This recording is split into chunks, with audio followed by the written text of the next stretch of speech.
What's up, everybody, and welcome to my weekly live Q&A. My name is Danny Segura. I am a mixed martial arts reporter for MMAJunkie.com, and like I said, this is my weekly live Q&A where I answer all your questions regarding the combat sports world and more, as my dog just falls on the floor. So yeah, like I said on the tweets prior to this live event, obviously there's so much to talk about, and I know I say this every week, but there's really like a crazy amount of things to talk about. Obviously, we're coming off a pay-per-view with UFC 255. Then we had Invicta FC 43 on Friday, which actually had a pretty big fight. Obviously, Kayla Harrison's debut at 145 pounds. And then Bellator 253 on Thursday. And then on top of that, there was just so many news, right? From Anderson Silva leaving the UFC to the UFC officially booking McGregor, Poirier, there's so many bouts booked. I mean, Ferguson and Oliveira, which we'll get into. Somebody asked about this on Twitter. Hall, Chris Weidman too. I mean, there's just so many things, right? And then we have an event upcoming here with Derek Lewis fighting Curtis Blades, a huge fight in the heavyweight division this weekend. So a lot to get to. We already had some preliminary questions on Twitter. So obviously, as you guys may know by now, I tackle those first. And then I move to the YouTube live chat. So if you have questions and didn't get to ask via Twitter, you can throw those. You can pop those on the YouTube live chat, and I'll get to those in the later part of this video. Sounds good? Like always, you can follow me on social media at Danny Segura TV, Twitter, Instagram, Facebook. Cool content, right? So make sure you hit the follow button. Also, subscribe to this channel if you haven't already. Give a thumbs up to this video and share it with your friends. Make this program keep growing so we can do cooler things down the line. Also, first time I don't forget, the super chat is open if you want to donate and invest in this channel. You're free. Feel free to do so. Obviously, not an obligation. Just your subscribe and your continued support week after week. That's enough. But yeah, let's get right into it. All right, so the first question is by Darby Crash 8081, and he wants to know: every journalist asks Valentina about fighting Nunes again, but Dana said he likes the Weili fight better. I do too. If each beat their next opponent, if Andrade and Rose, do you think this is a fresher matchup? So, yeah, I mean, obviously it is because, we've seen the Valentina Shevchenko versus Amanda Nunes fight twice already. So, by default, it kind of is a fresher matchup because, it's brand new, right? It's new possibilities of what's at stake, of what could it mean for the legacy of both women, what meaning does it have for both divisions, depending on where the fight takes place, right? A catchweight or 125 pounds, I don't suspect Valentina will get as low as 115.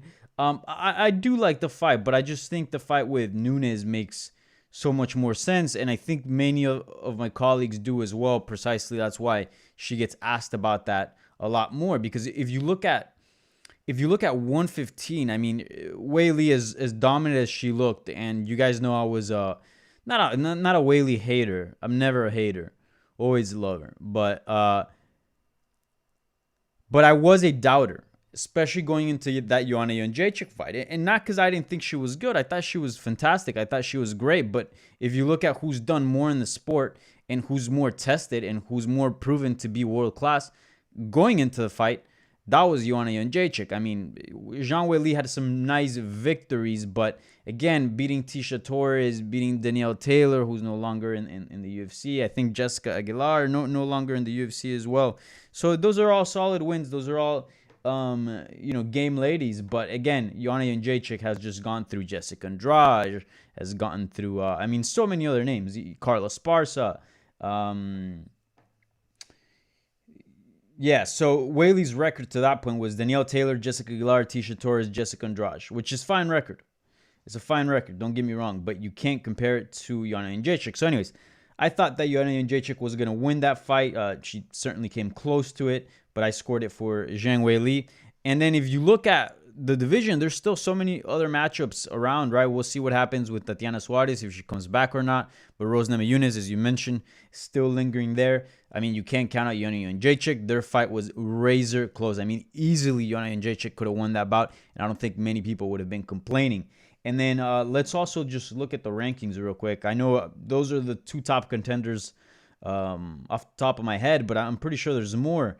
Right, fellow Chinese fighter Yan Xiaonan, hopefully I'm pronouncing that right. I mean, she's been killing it, right? Recently defeated Claudia Gadelha, right? So there are names, whereas you look at 125, Andrade is really the only name there for Valentina Shevchenko, and, you know, she's a 115er, moving up a weight class, just picked up one victory, so it's not even like there's somebody on a tear that is waiting like Francis Ngannou and needs, right, a fight for the title. And really, after Jessica Andrade, I mean, Kaylin Chukagian is ranked number 2. She lost pretty badly to Valentina Shevchenko. Jennifer Maia is number 3. She just lost to Valentina Shevchenko. Cynthia Calvillo's 4. She's coming off a defeat. You make a case for Lauren Murphy, right? She's on a win streak. Then number 6 is Jessica Ai. Again, got wrecked by Valentina. 7, Jojo Calderwood coming off a loss. And then after that, you know, you're just getting into names that, you know, are certainly not in the title conversation. So you could say the same thing about women's featherweight, obviously Megan Anderson, but there's really no division there. And same thing with 135 at women's, in the women's category. Like, there's just not names. Like, Jermaine and Holly are the top contenders there, 1 and 2, and they both lost to Amanda Nunes. So it doesn't make sense to pull out a champion into a super fight at 115 where there's plenty of contenders waiting. Whereas 125 and 135, kind of like the divisions are asking for a super fight. And in fact, a super fight would kind of be quite healthy in my opinion, because it would let, again, these contenders get ready, pick up some wins, and become contenders, right? Become rightful title fighters, you know, threats to the title. So logistically, that fight between Nunes and Shevchenko makes sense, period, just from a divisional standpoint. And then from a storyline standpoint and from a legacy standpoint, it makes complete sense as well. I mean, if I were to ask you right now, who are the best women fighters right now on the planet, who are the 2 best women, hands down, like top fighters, it's going to be Amanda Nunes, right? She's the GOAT. And right behind her is going to be Valentina Shevchenko. I mean, I don't think that's pretty controversial. I think that's actually hard to argue against. I mean, you could try. Go ahead and make a case if you want in the YouTube comments. But I really don't think there's much to that. I mean, right now, who are the best in the world? Easy. Nunes, Shevchenko, maybe Zhang Weili, and then maybe like Cyborg following right afterwards. I don't know. But certainly those are the top 2. And they fought. I mean, they fought one time in a fight that was kind of close. Nunes won the first 2, was gassing towards the third. Around that, Valentina Shevchenko won. And then the second, it was a coin flip. I mean, that fight could have gone either way. Valentina Shevchenko thinks she won that bout. And since that fight, both women's stock have just gone through the roof. I mean, what really made Amanda Nunes become the Amanda Nunes that we see today, I think it was... One, she beat obviously like Ronda Rousey and Miesha Tate and all these great names, right? But she had some people don't remember, but she wasn't all that popular at some point. Like, I remember like when she pulled out from the first fight with Shevchenko because she had some like sinus issue, right? Like I think fans were really like attacking her, and she wasn't very well liked. But then she goes out there and just destroys Cyborg and becomes champ, and that felt huge. I mean, Cyborg at that time just hadn't lost a fight in forever. She was arguably the GOAT. I mean, and then Amanda Nunes does that to her, and then she obviously knocks out Holly Holm pretty badly. We've never seen that. And then she's had some other good performances along the line. And then now all of a sudden she's become really the GOAT, right? And then since that bout for Shevchenko, she dropped 225 pounds and really established herself as one of the most dominant champions, regardless of gender, in the company. Now, I know that last bout with Jennifer Maia was kind of weird, but she was coming off a big injury. Remember that? Big layoff. And look, Jennifer Maia was a game opponent. She was pretty damn good. I mean, just with size, because we know that she has trouble making 125 pounds. and her world-class ground game, that alone can give a lot of issues to anybody. And even then, Shevchenko was able to counteract that and win. Not as dominantly as we're used to, but certainly it was a dominant performance. I mean, she took 4 of the 5 rounds, right? So yeah, and then that's a huge fight for the women's sport. I think that makes a lot of sense as well. It's good for the industry, for women's MMA, and good for both. I mean, as far as their legacy, if Nunes beats Shevchenko, you go, holy shit! Like, I mean, you're already like, holy shit, but still, like, it'll just further her legacy even more. And if it goes the other way around, we might be staring at one of those rivalries that they have to duke it out between like 5 fights. You know what I'm saying? Maybe. So again, I think it makes all the sense in the world. I understand Dana's hesitation to put at risk and have somebody take an L when they have 2 very solid champions in the women's divisions. But yeah, I don't know. I certainly think the Nunes fight makes a lot more sense. Although, look, if they book a fight with Zhang Weili, I'd be excited for that. I'd watch that for sure.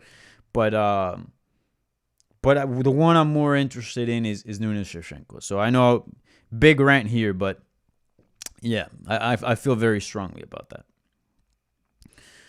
All right, the Executioner, and this is all UFC 255 stuff. So if you want to get into Bellator or Invicta, throw stuff on the live chat as well as the upcoming card this weekend. So let's see here. The Executioner 91 says, "Do you see Mike Perry making the changes he need to get results?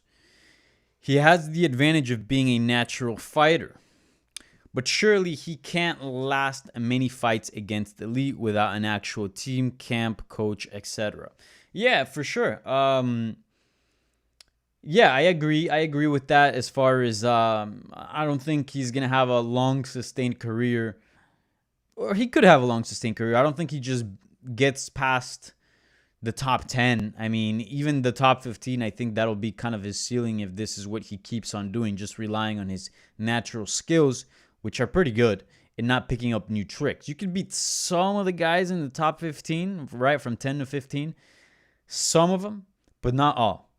I would actually dare to say that, given how stacked that division is, I would say most would beat him. But I can see cases where he could pick up a win here and there within guys that are ranked 10 to 15. Now, he used to be ranked. So, again, he's like right there. He's right outside of the top 15. I think that's quite accurately regarding his skill set. But yeah, I'm with you. And look, there are fighters that just like, and I've seen this in jiu-jitsu like throughout my years of training, as well as boxing, as well as wrestling. Like, there are some people that are naturally good at things, but they're not able to unlock another gear after that. They just stay that. They just stay these like natural, very talented fighters, right? That they know how to fight. Like, even if they never took an MMA class or any martial arts class, you'd put them in a street fight, and more often than not, those are the guys that hand out an ass whooping, or ladies. But there are some people that, like, again, the very special people have that, like a John Jones, and then they can build onto that and then become champions and do great things in the sport. And there are fighters that have that but are not able to maximize that and turn it into something and build upon it. Again, I've seen guys that, like, in jiu-jitsu that, like, start off from a wrestling background or something like that, and quickly, in just a matter of months, get their blue belt, and within like a month, they're already, as white belts, they're already beating blue belts, and they're very, very good. But then when it comes down to learning the skills of that you need to be a purple belt, brown belt, then you see them do this, and then you kind of see them plateau. They might get a little better, some get stuck there, So sometimes they rely too much on their natural ability to win, and then that hinders them from not learning the proper technique or the proper strategies, game management, whatever it is that takes a fighter to the next level. So that could be the case with Mike Perry. I kind of think it is. If you guys don't remember, Mike Perry, when he entered the UFC, he was regarded as like this great prospect. He had the it factor. He, again, like you said, all the natural abilities in the world, was young. I think he was just 26 years old, just a freak athlete as well. And on top of that, he had a personality, a little bit controversial, and well, quite controversial, I would say. And I think he got more controversial as his UFC tenure got deeper. And then, yeah, I mean, he was undefeated, right? He had a pretty nice TKO win over Hyun-Gon Lim at UFC 202. Then Danny Roberts picked up an amazing KO at UFC 204. Then the Alan Jouban hiccup. Again, Jouban's a tactician, and I think we saw that recently. Then knocks out Jake Ellenberger with a beautiful elbow, Alex Reyes with a beautiful knee. And then once they started putting him with ranked opposition, again, a Santiago Ponzinibbio, a Donald Cerrone, a Vicente Luque, a Geoff Neal, in this case, a Tim Means, that's when he started having issues. So, and since, I think he pretty much, I'm sure he's picked up some things, but more or less he looks like the same fighter that entered the UFC. I would say we've seen a little bit more wrestling. I think that's been a tool added to his game that's been nice. I mean, that certainly helped him win fights. We saw that in the Mickey Gall one. And again, if things are not going well in the striking, given strength and that wrestling skill that he added, he can change things around, right? A little bit more problems. But he hasn't really done like huge changes, right? Like we saw this weekend, Valentina Shevchenko, primarily a striker, all of a sudden, again, shows a huge change in between fights. So I think this is kind of his ceiling. I think this is kind of what we're going to get with Mike Perry. He's going to be this guy right outside of the top 15, maybe top 15. That's pretty good and can win very good fights and can put very exciting fights. But I don't know if he's going to be a title contender in the future. I mean, he's already 30 years old, and we got a good sample size from all his fights in the UFC. Also, he's taking a good deal of damage. He's still young. He's not even 30 yet. But that always takes its toll down the line. You know what I'm saying? And yeah, that's kind of what I think about Mike Perry from a fighting standpoint. What else can I add to that? And then the camp thing, I actually think he could be a much better fighter today if you were just to have a coach and a camp, an actual camp. Again, clearly it's pretty impressive to see what he's doing with his girlfriend in his corner and his buddy that doesn't know anything about MMA.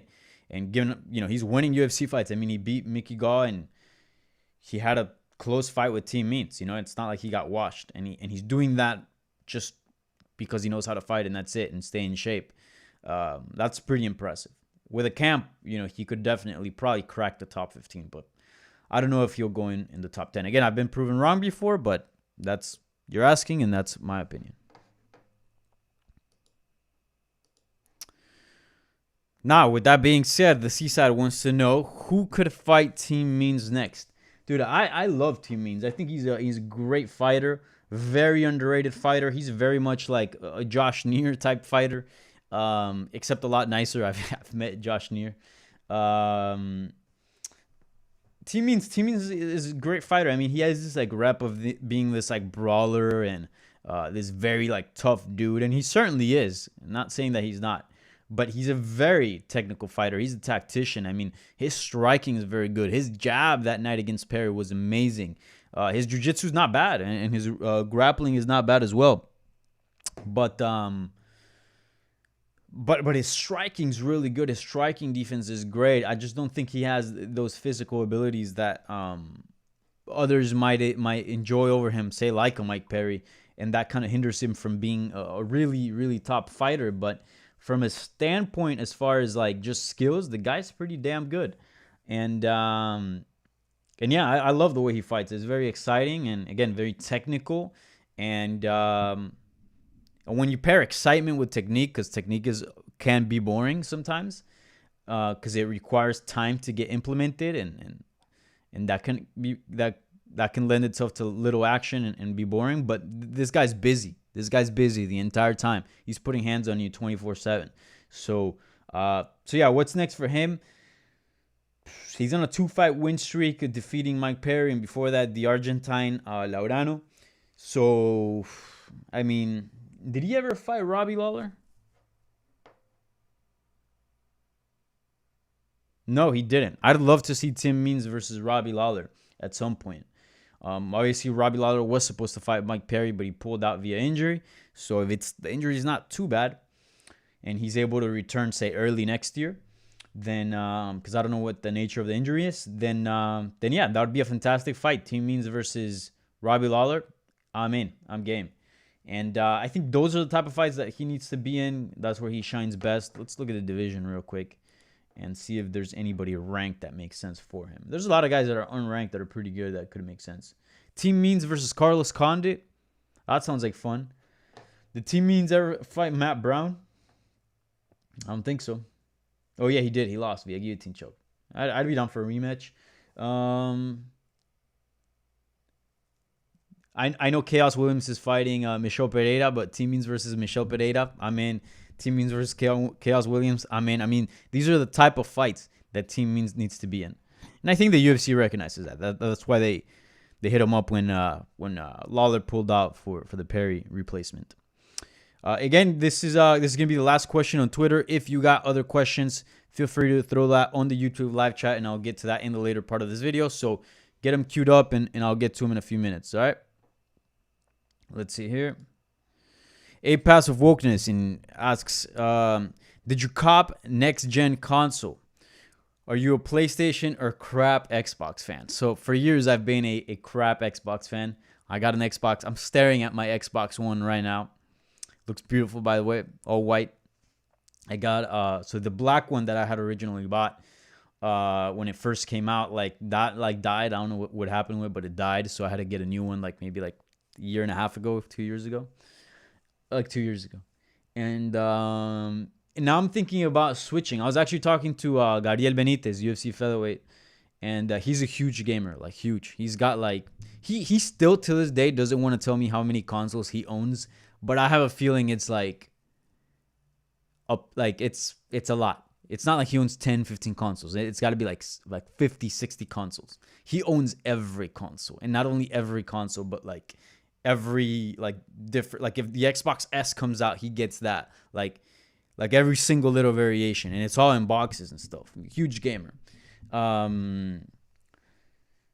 Sneaky too, because he doesn't really talk about it or put that out there, but he's got a gaming room and everything. But anyways, I was talking to him about dude, I'm kind of split.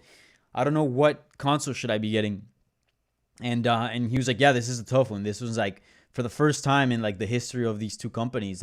For the most part, the Xbox was kind of the same shit as the PlayStation 2, right? Kind of.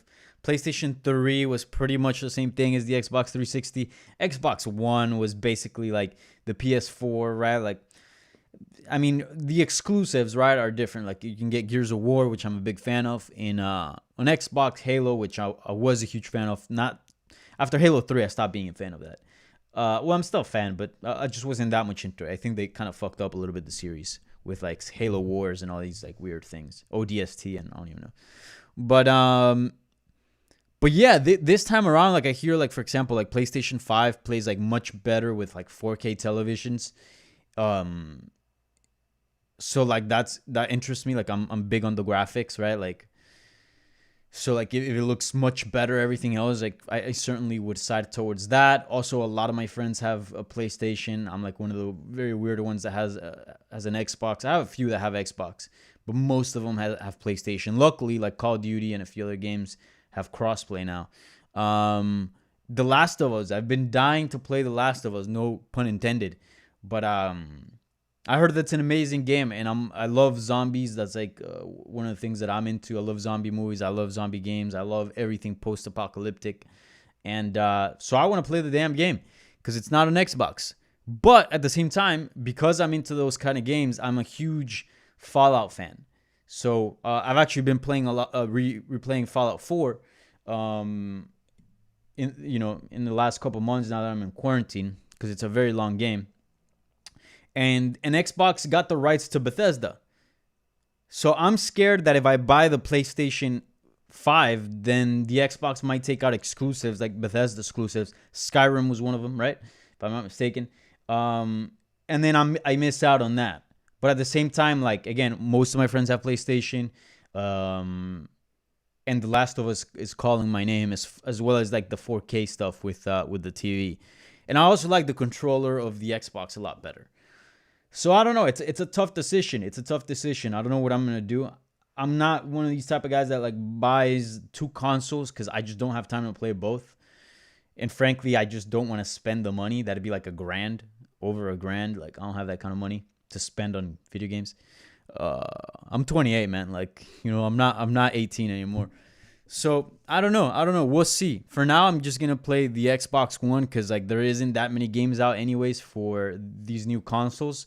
And always like the new consoles always have issues. I don't know if you notice. Like they always either recall them or there's things that like you can see in forums like issues that arise. Again, it happens with cars as too. The first ever make of a new model.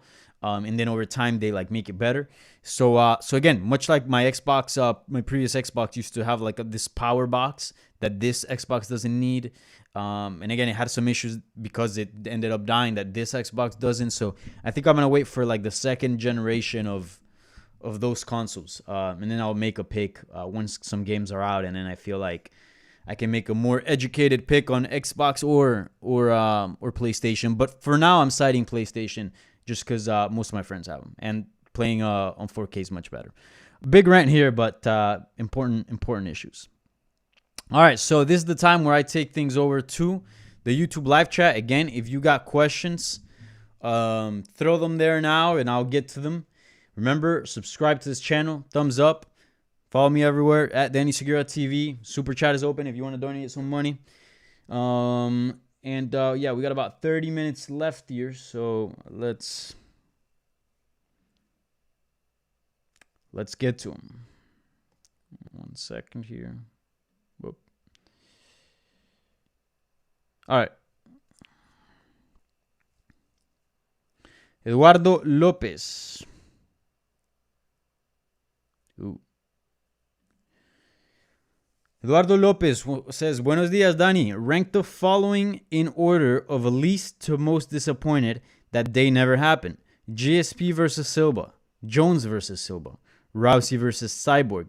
Khabib versus Tony. Prime Cruz versus Frankie Edgar at 135. Versus Prime Edgar. Yeah, those are all sad, man. Let's see. I don't know. This is a very tough question. I think my number one has to be, believe it or not, I think it has to be Khabib versus Tony.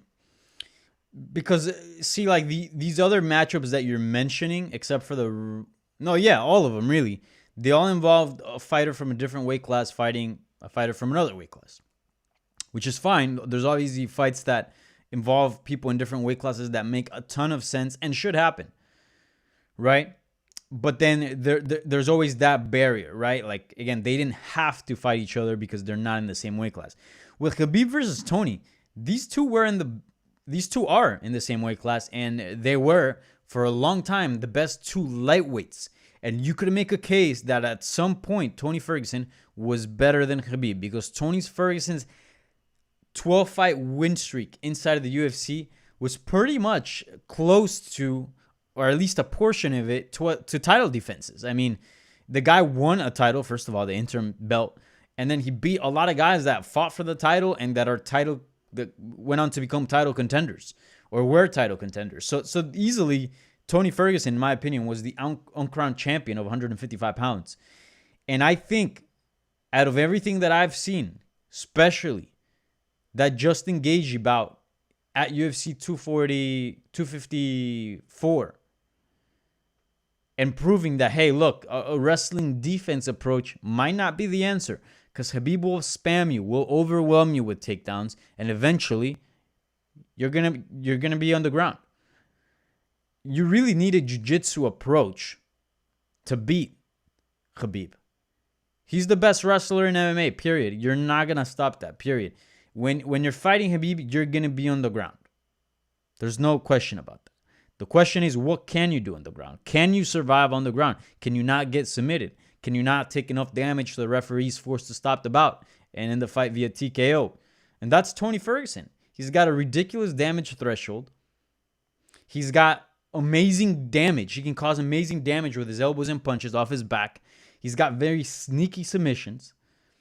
And he's a hard guy also to hold down. He's great at scrambling as well. So he's got a little bit of Gaethje, but at the same time, he's got the submissions. He's got the submission defense. And that's what Gaethje didn't have. And again, that's what cost him the fight.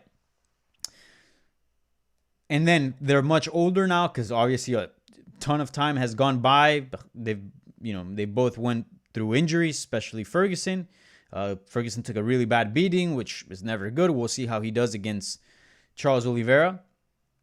And yeah, that fight just made complete sense. And I think maybe, I'm not saying it would, but I think it could have changed Khabib's legacy. I think maybe that's the guy that could beat him. Maybe. I don't know. But I think that's the guy. We'll never know. Maybe. Probably. So I think that's like the biggest. And also, it was teased so much, right? Like it was booked like 4 or 5 times. Yeah. That's the biggest disappointment in MMA history. The fact that Khabib Nurmagomedov didn't fight Tony Ferguson, by far. Then right after it is GSP Silva. I just talked about how, when it makes sense to host a super fight, a champ versus champ fight. And those two had the perfect conditions. I mean, they were dominant champions. They were huge stars of the sport, first of all. During their prime, they were the 2 biggest stars in MMA, right? Imagine if like Khabib fought at 170 and Conor at 155. It was something like that. Like the 2 biggest stars in the UFC, in mixed martial arts, in their prime, different, one weight class apart, right? 170 and 185. And they had gone on long title reigns to the point that there was really no contenders, right? You had to resort to the Tyler's ladies. You had to resort to the Patrick Cotes at 170, right? There was a lot of fighters that you knew they were just going to get their ass kicked against GSP. And they were champions for so long that talks of them potentially fighting each other like lasted years. It's not like one loss and eventually it was only like a 6-month period where we were talking about this. No, we were talking about this fight for years and it never went down. Why? Because GSP would never want to go up to 185 at that time. And Silva obviously couldn't make 170. And they both had a magic in their fighting styles, in their own right? Very, very different, distinct issues. And then we saw Anderson Silva with the wrestling have the most issues, right? Nobody could beat him in striking, and GSP was a fantastic wrestler. So even from just a matchup standpoint, that fight made complete sense, and it was very intriguing. 2 of the biggest stars, 2 of the most dominant champions at the time. So that, I would say that's number 2. So it's Khabib, Tony, then GSP Silva. Then, honestly, I had no need to see Jones versus Silva, to be honest. So I would say Rousey, Cyborg, that was a big one. Remember, they were trying to force Cyborg to 135, and that was just not possible. That should have been done at a catch weight. Or just giving a belt to Chris Cyborg and say, hey, look, Rousey, you're the best ever at that time. Go up a weight class and truly become the GOAT. Obviously, that would have turned out quite badly, but now we know. But still, that would have been interesting. And then I would put Cruz, Prime Cruz versus Prime Edgar at 135 over Jones versus Silva. I think a lot of people wanted Edgar to drop down to a bantamweight for a long time. He was a bit stubborn with that, to be quite honest.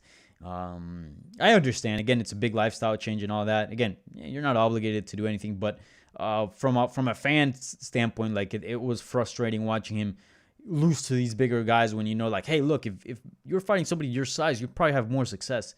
But anyways, he's there. Maybe a little bit too late. Well, I don't know. We'll find out in the future. But yeah, that's how I would rank them. Great question, by the way.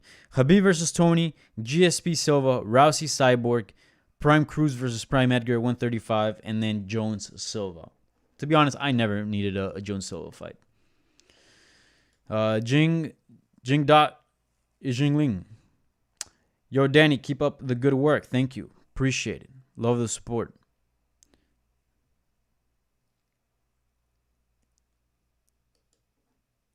Did I skip a Twitter question?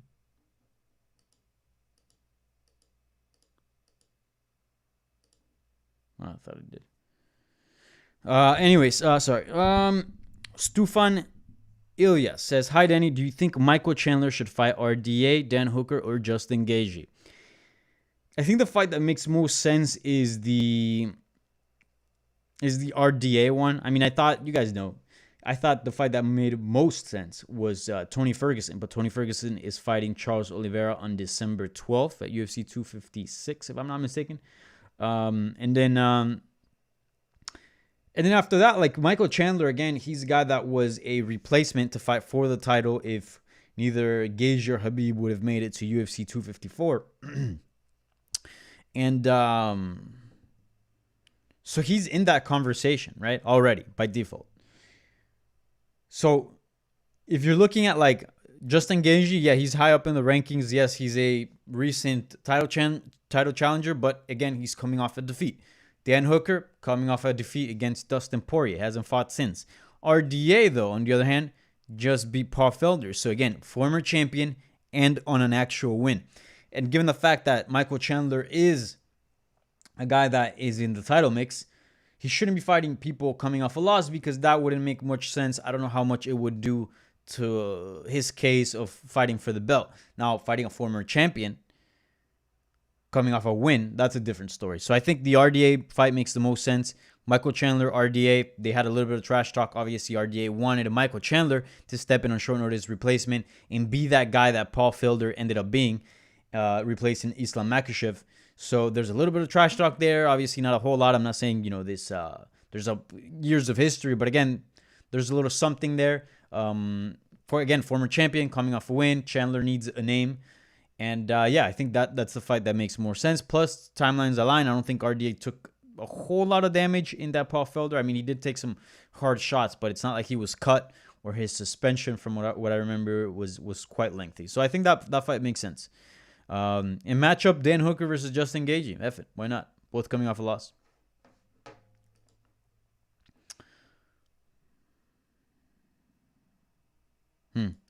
Terrence Levriette donating $5 to the super chat. Appreciate that, brother. And he says, or he asks, do you think Figueiredo fence grab should be talked about more? He still got takedown or taken down. He was in a better position. He was in a better position had been took down near the fence. From what I remember, I think it was a slight fence grab.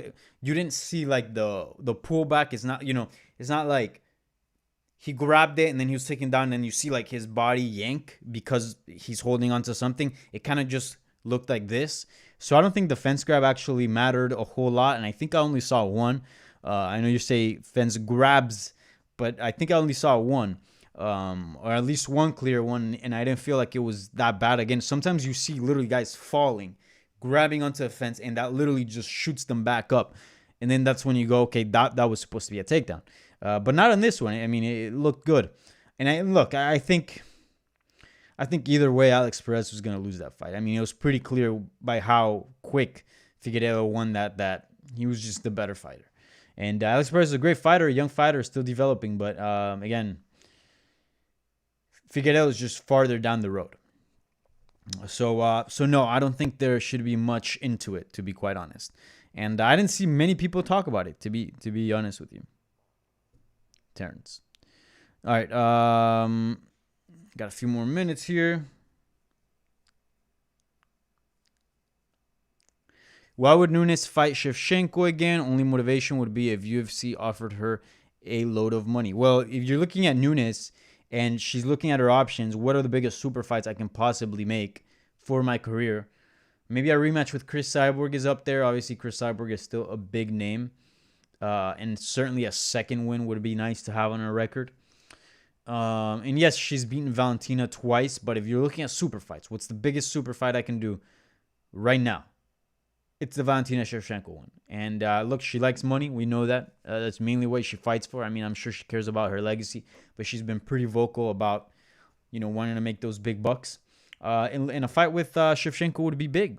I wonder how big would it be. I think it would do a lot more business than a Megan Anderson fight or any other contender at 35. So that's the motivation, money. And I think, again, the Shevchenko fight means money, I think. I think there's an appetite for that. Given the fact that both ladies' stock has gone up a lot since they last fought.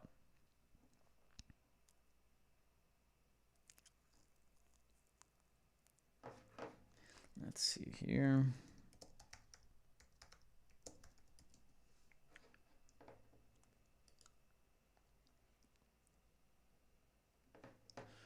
All right. Anon, yes or no? Does Alex Pereira have a future in the UFC? I would say yes. Obviously, the last guy to, or was he the only guy or the last guy to like knock out Israel Adesanya or something like that? But I know that's sort of what's been talked about, and that's his appeal to the MMA fans. And then recently at LFA, he picked up a disgusting, scary ass knockout. So again, one of the reasons why they brought Joseph Duffy to the UFC, yes, he was a great fighter, even ranked at some point. But a big part of it was that, hey, he was the last guy to beat Conor McGregor, right? We could potentially create a storyline down the line if all things work out. Very much the same with this, right? Clearly, no one's been able to match Adesanya in the striking department. Not enough to beat him, at least. Obviously, Kelvin Gastelum had pretty good performance. But yeah, so if you bring him over, that'd be the allure, right? Like, oh, this guy can definitely pose a threat on the feet. I mean, he's proven to beat him before, right, in kickboxing. So, yeah, I think eventually, and look, LFA is a great place where it's a great talent pool for the UFC. We've seen countless of fighters from LFA move to the UFC. So again, it's a good relationship there between the promotions. He just happens to be there now. He just happens to be doing MMA now. So I think that yeah, we'll see him in the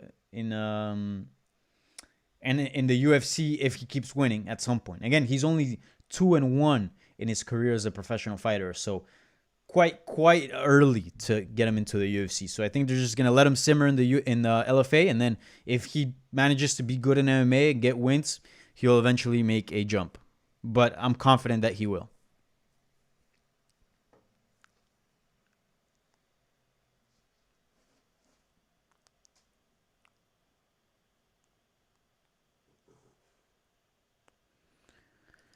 MMA commentators exhibition match, you calling out and telling that they're taking everything you've worked for? No, I'm not a fighter. I'll never fight.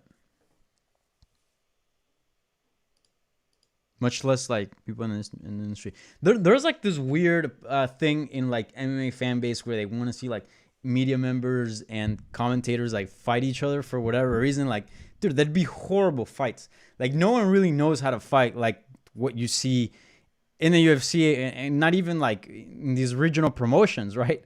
Like, I feel like that's very much along the lines of like YouTube boxing. Why people like that, I don't know, but I think it's funny. UFC knowledge is superb. Thank you. Appreciate that.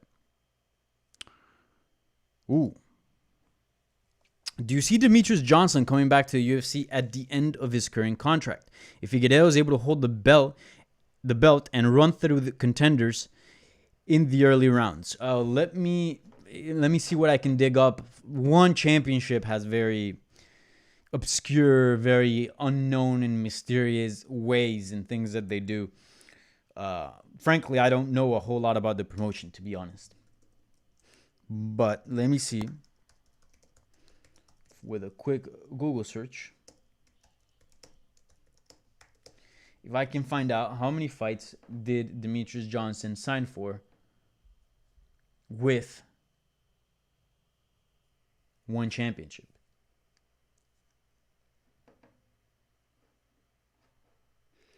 So let's see the actual press release from ONE FC.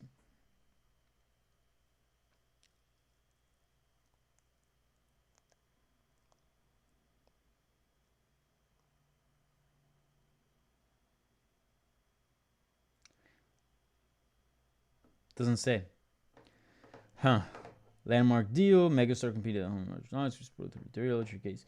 Alright, so no information on ONE FC site. Maybe look at MMA Junkie. Your home for all MMA news.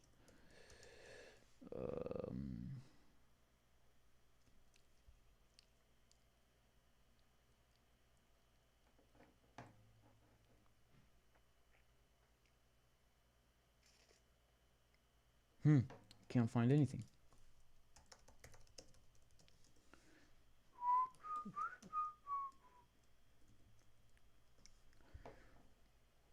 Okay, there we go. Demetrius Johnson. This is from MMA Junkie. Before I worked for MMA Junkie. Let's see here.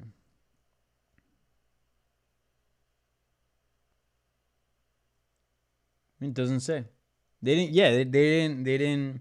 They just said it was a trade, but they don't really give much information on.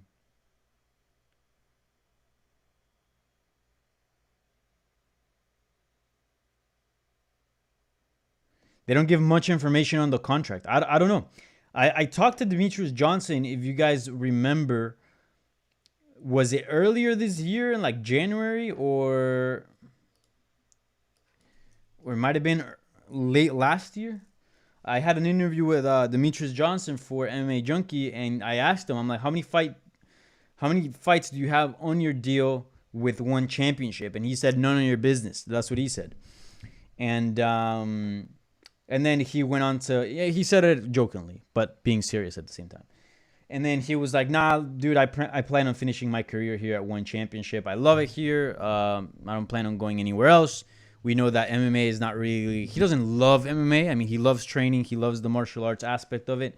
But like, he has other interests. He has other passions, you know what I'm saying? And he always saw fighting as a means to an end. So unless he has like one or two fights left, then I can possibly see where there could be a potential move back to the UFC, especially if Figueiredo remains champion. I think that would be interesting. But again, if the UFC weren't down to break the bank and give him the money that he thought he deserved when he was champion and he was one of the most dominant figures in mixed martial arts, and he was doing the mighty whiz bar, and he was on a 12 title defense win streak. I don't think they'll do that now. Which a much older Demetrius Johnson, that's been far less exposed to the American audience, because obviously MMA is much, or UFC it really caters to America and Europe, and that's about it. Not so much Asia and sort of that part of the world. So no, I don't see it happening, to be quite honest. It sounds nice. I wish the UFC would drop that kind of money. I wish to see Demetrius back, because he's still to this day probably, maybe, most likely the best flyweight on the planet. But yeah, it'd certainly be nice. I'd love to see Figueiredo versus Demetrius, but I don't think it happens. I think Demetrius retires at one championship. I really do. I really do.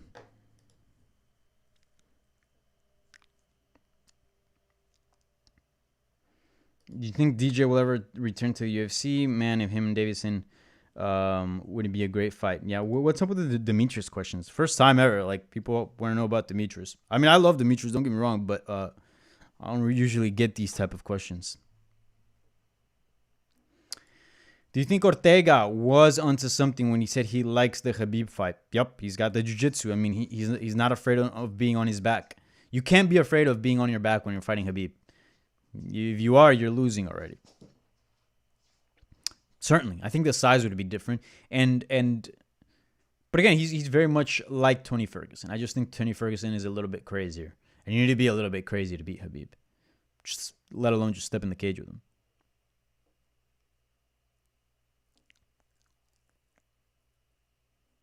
Ooh, this is a good one. Amy Wee. Shouts out to Amy Wee. Haven't seen that name in a bit. Is this next fight make or break for Anthony Smith? Your answer to that, your quick one, is yes, it is. But let's dive into it, shall we? Anthony Smith. That dude has had a interesting last few fights.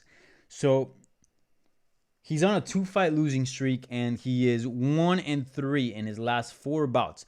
I don't think if he loses here, this is going to be his job with the UFC. Obviously, he's a very liked figure over there. That's why he's on the broadcasts.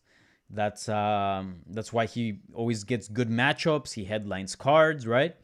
He's actually he's been headliner for his past 1, 2, 3, 4, 5, 6 fights. No, sorry, 1, 2, 3, 4. So yeah, he's been a headliner for his last 6 UFC fights. So obviously, a very liked figure.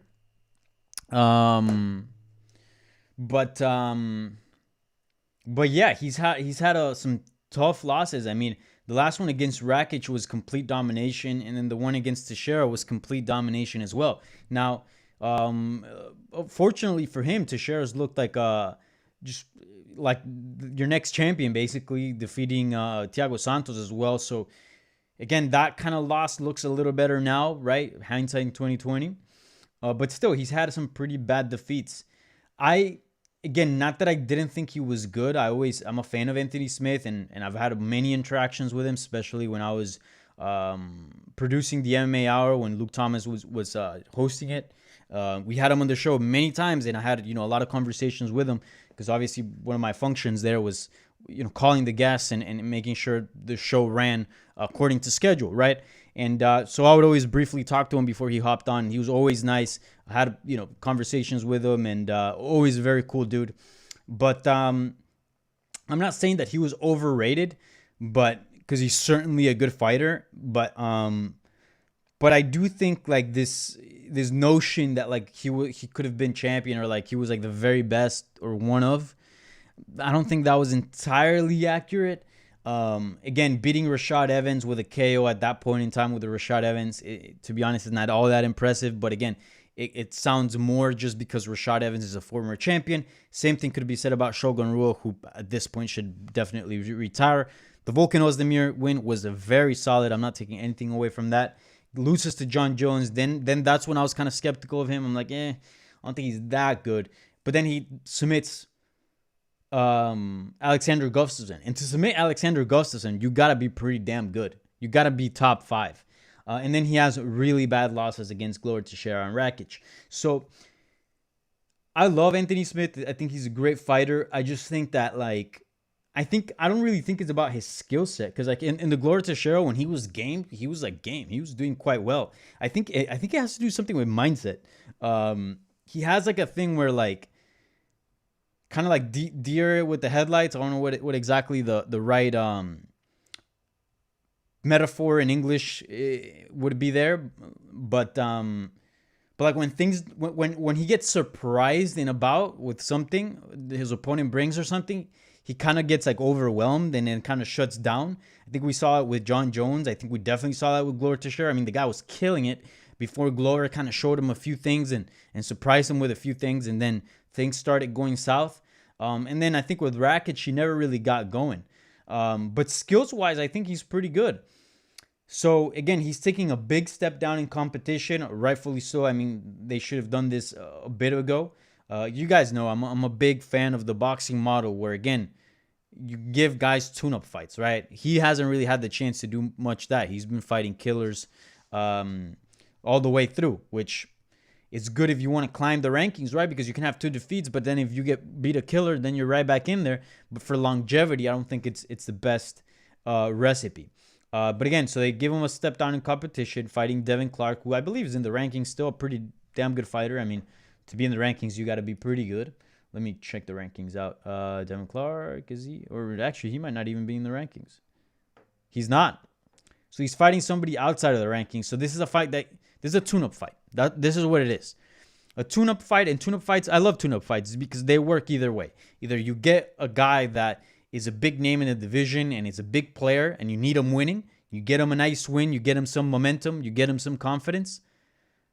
Or a guy that is not in the picture could make a big splash and become a big player and get a fresh face in there if they pick up a nice win, right? So I love those type of fights, and this is what it is. Obviously, a huge fight for Devin Clark, but a very winnable fight for Anthony Smith. I think he should win this. I'm picking him to win. And again, I think he needs a couple of these to get back in his groove, the groove that he was before. Again, like I said, he's a very skilled fighter. Beat a lot of guys that require you to be very, very good to get by them. So I'm not saying that he's not good. But again, I think he does have like a little bit of an issue where if he gets surprised with something or his game plan goes out the window, there's sort of no plan B. And he kind of shuts down. So we'll see. Again, these are the type of fights, the type of opponents like Devin Clark, where you do those type of adjustments and you try to fix the things that are not working for you, right, during the fights. So we'll see. We'll see how it goes. But I think it's an important fight for him. I don't think his UFC job is on the line, but certainly if he has any aspirations to fight for the title anytime soon, he needs a win here badly. If he loses, it's going to be a long road for him to get back to the title. That's what I think. He's going to have to go on a 3-4-5 winning streak to kind of wake everybody back up and be like, hey, we should put this guy in the title mix. But again, big fight for him, but I'm not concerned. I think he should win this. He's a much better fighter.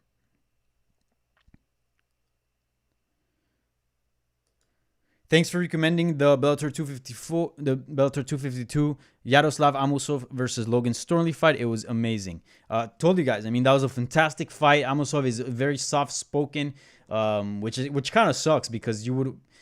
It doesn't suck. I mean, be whoever you want to be, right? Certainly don't be fake, but we know how the business works, how this industry is set up nowadays. Where if you talk the big game, that pushes you a lot further down the line and just puts you far more ahead as opposed to if you don't, right? But that's a guy that's very skilled, man, and could very well be the champion. I mean, I wouldn't rule out him beating Douglas Lima. I would probably slightly favor Douglas Lima, but I think it'd be close to even, to be quite honest. And he's a very skilled guy, very exciting, as you saw at Bellator 252.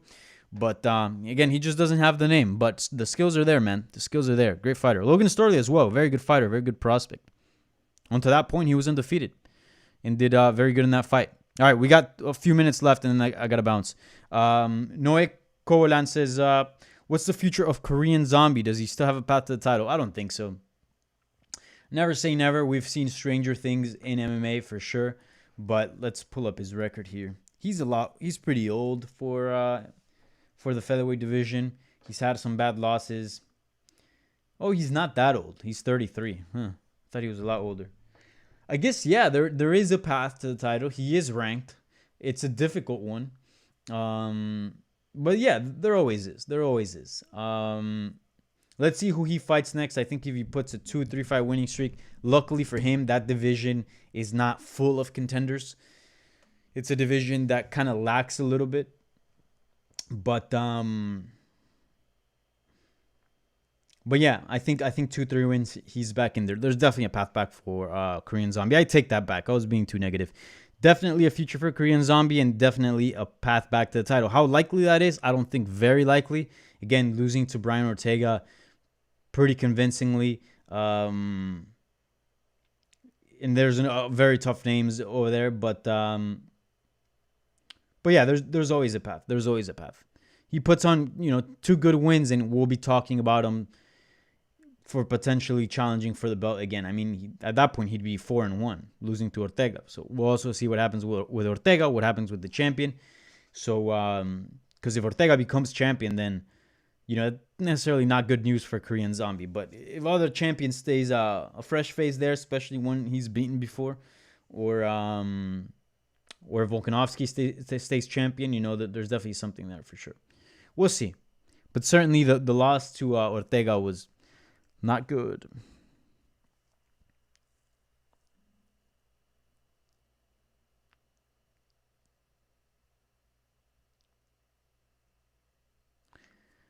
What the hell happened to Santos? Teixeira loss was embarrassing. Not at all. Not at all. Quite the opposite. What the hell happened to Teixeira? Where is the Glover that we knew? This sort of guy that was about to retire, getting a little washed up. Literally, Glover Teixeira 2.0 is definitely a thing. I mean, the changes that guy has done in his life, in his fighting career, I mean, we see them. They've been revolutionary. And Glover Teixeira, I mean, there's no shame in losing to that guy today. I mean, if the champion were to lose to him, I mean, it wouldn't be embarrassing. He's that good, man. I'm telling you, Glover Teixeira is a very technical boxer. Might not be the fastest guy, but very technical boxer with good power, very good survival instincts. That guy can be rocked and still find a way to take you down despite being in compromising situations. His ground game, top game especially, must be one of the best in the game, right behind Khabib's. I mean, if it's not top 2, it's got to be top 3. The guy has an answer for everything, not only passing, but submissions from every position. He knows how to hold the position well. If he wants to hold you in guard, he can. If he wants to pass and hold you in half guard, he can. If he wants to hold you inside of control, he can. And if he wants to mount you, he can as well. He can do absolutely everything. And again, he has this old man jiu-jitsu where it's just heavy, heavy top. For the people that haven't grappled, these guys that are very experienced, and you see like these 40-year-olds on the mat, and you go, okay, I can beat him. I'm in my 20s. I'll beat his ass. And then you get in there and you feel the pressure. You feel how they distribute their weight on top of you. It's a different thing that requires years to master. I remember there was this guy that I used to grapple back in the day. And his whole thing was just positioning. He'll tap people out just from like laying in certain parts of their chest in side control. Like literally would like, and he would like listen to your breathing. So like the moment you would like exhale and your lungs are compressed, he would like position his body in a certain part of your lungs. So like your lungs couldn't expand again. So you would only get like a certain percentage of the oxygen that you would need. And then he would do that over the course of several minutes. And literally you'd be just tapping because you couldn't breathe and you'd be suffocating. Like people don't realize how like technical and how intricate jiu-jitsu is. Like there's this, they say like the invisible jiu-jitsu. Like there's so many things that you don't see that are happening that are definitely a thing. And Gloria Teixeira is a master of that. So again, that's a guy that can be champion at this stage in his career, which is insane. But he's got the skills. Again, he's got a chin. He's got the boxing. He's got knockout power. He's got the takedowns, an amazing ground game, and great ground and pound game as well. The complete package. So I completely disagree with you, Solly Ballin, the Hobbit. Ballin the Hobbit. Okay, I get it. But yeah, you're wrong in that one, my friend. Teixeira's the man. All right, lastly here by Nicholas Thompson. Cody Garbrandt mentioned having serious post-COVID symptoms, blood clogs, memory, or brain haze, and more. He wanted to move down to 125 pounds, but will we now see him move back to 135 if we see him at all? I don't know. I don't know what the hell is going on with Cody. I did see that. It was like a brief Instagram story that he mentioned those issues, post-COVID symptoms, which is scary. I mean, I know nowadays, especially like a lot of young people, I have friends in New York and things kind of opened up there because everything was closed. I'm in Miami now, but they're kind of like, if I get COVID, I get COVID. I mean, obviously I'll wear a mask. I'll, wash my hands all the time, but that doesn't stop me from training. I'm going to go to jiu-jitsu. I'm going to start boxing again. I'm going to go to parties again. I'm not going to go to like a huge illegal rave or something like that, but I will see friends. I will go to indoor dining, and that's fine. Like, again, there's no right answer for this whole COVID thing, but a lot of people think because the mortality rate for young people is very low that like, shit, if I get COVID, I get COVID, fuck it, I'll just be responsible, then quarantine the whole thing. But like there is this, man, and this is frightening. I mean, we're talking about world-class athlete Cody Garbrandt, super healthy dude, and very young guy as well. I believe he's still in his 20s, and then he's having these type of issues. Again, it's a very small percentage, but you're rolling the dice, and it's not like you're rolling the dice at the casino with some money. You're rolling the dice with your health. I know someone, again, he was older, but they had to put him in an induced coma. And within the coma, he had a stroke because the drugs needed to combat COVID for like the congestion in your lungs or something like that. Like that can create blood clots. And he did and had a stroke. And like now he's like, again, he's recovering, but he's not the same that he was before. He's having like memory issues and stuff like that. And, so it's a big gamble and it's scary. That's why, wear a mask and take care of yourself as much as you can, because these things are real, man. I don't know if I like 125 for him. Again, he's a small bantamweight, so I don't have a big fear that he won't make the weight, but I think at some point, like, his chin will be compromised a little bit. Also, his part of his skill set and why he's so successful at 135 is because he's got movement and speed. The lower you get, the faster and more mobile those guys get as well. So again, you're giving up on some of the things that you're good at. And then again, he doesn't have a bad chin, but he doesn't have a granite chin either. You might be potentially compromising that with a move down to 125. And then honestly, I think the Davidson Figueiredo is just a terrible matchup for him. Is he going to take him down? No. And is he going to strike with him? Of course. Can he maybe bob and weave and dodge some of the punches? Sure, but can you do that with a fast Davison for 5 rounds that hits really, really hard? I don't know. I think Davison actually wins that fight by KO. I like his chances better of becoming champion at 135. So, in my opinion, I'd love to see him stay at 135. It's a fun division. He's definitely an interesting ingredient. I'll do the Salt Bay thing at that weight class. I don't think 125 needs him. Now, if he were to stay at 125 and do a career there, like a lifestyle change, that'd be a different story. But I feel like it'd be a one and done type of thing, like win the belt and then try to challenge for a 135 belt. I don't want to see that. I don't want to see that if that's the plan. If he really wants to have a long sustained career at 125, okay, go for it. But ideally, I think what's best for him is 135. But again, he knows more about his body and about his goals and whatnot. So, he's going to do whatever he wants to do. But yeah, that stuff with the COVID is scary, man. It's scary.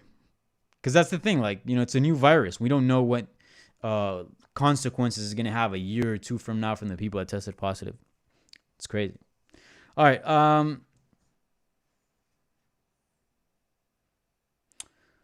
right. I'm going to dip out. It's already past the hour mark here. I got some stuff to do. I got to work in a few minutes. So again, thank you so much for tuning in. Thank you so much for everybody that submitted questions via Twitter, via the YouTube live chat. Thank you very much. You can follow me everywhere on Twitter, Instagram, and Facebook at Danny Segura TV. I'll be talking to Brando Moreno later today. He will be featured on a bonus episode, an extra episode for my podcast with MMA Junkie, Hablemos MMA, on Wednesday. So stay tuned to that. I always write stuff in English from that. So we'll get that translated for you guys. What else? Thank you so much for the people that donated to the super chat. Again, share this. I'll retweet you. The best way to get this around is by, sharing it with your friends and telling them how cool, how badass this live Q&A is. And yeah, that's it. I might do a post-fight reaction for this weekend's event, depending on what time it ends. I know I said I was going to do one for UFC 255, but it ended like at 1 something a.m. and I had to work early the next day. So I wasn't going to stick around like an hour, hour and a half just to, again, I wasn't just going to stick around just to, again, be tired of the next day and all that. So I just decided to call it quits there and postpone that. But again, hopefully I answered most of your questions here on this live Q&A. Keep it tuned. Maybe if the fights end early, it's a fight night. So potentially, maybe I'll do a post-fight reaction. So we'll see. All right. Sounds good. Until then, have a good week. Stay COVID-free. Wash your hands. Wear a mask. Peace.